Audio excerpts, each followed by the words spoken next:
Kuna mtu mmoja anaitwa Kanumba. Kanumba huyu alipendwa sana. Ni kijana mdogo, amefariki akiwa ni mdogo. Nafikiri alikuwa hajafika hata miaka 30. Alikuwa na 28. Alikuwa kijana mdogo sana.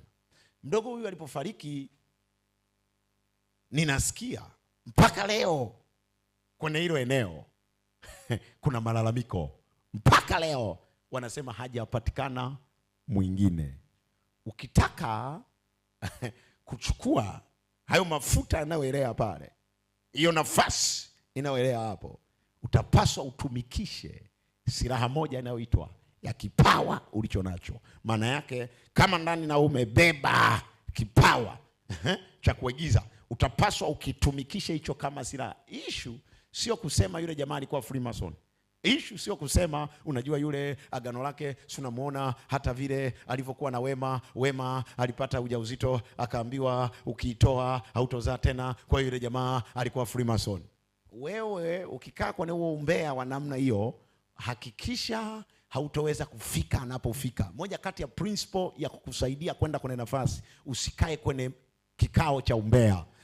Unajua kikao cha umbea, Biblia inasema usikae katika baraza la wenye mizaa. Usikae kwenye kikao cha umbea. Achana na watu wanaokaa kujadili nafasi za watu. Wabeba maono hawanaga hivyo vikao vya kukaa kujadili nafasi za watu. Wabeba maono huwa wanakaa wanaangalia watafanyeje ili waende wakae. Watatumikishaje vipawa walivyobeba ili kuhakikisha wanakalia au wanafikia nafasi walizonazo. Bwana akakupe neema na wewe ukakalia nafasi hiyo katika jina la Yesu. Mungu akakupe neema hicho kitu ulichokibeba. Acha na vikao.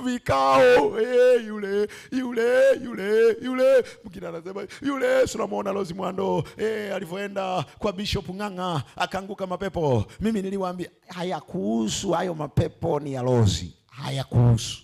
Kinachokuhusu ni wewe kitu ulichokibeba. Unafanyaje? Haya, wewe hujaanguka mapepo, sawa? Si hujaanguka. Umefanya nini wewe ambaye hujaanguka? Mwenzako kaanguka na sasa ni Marikia.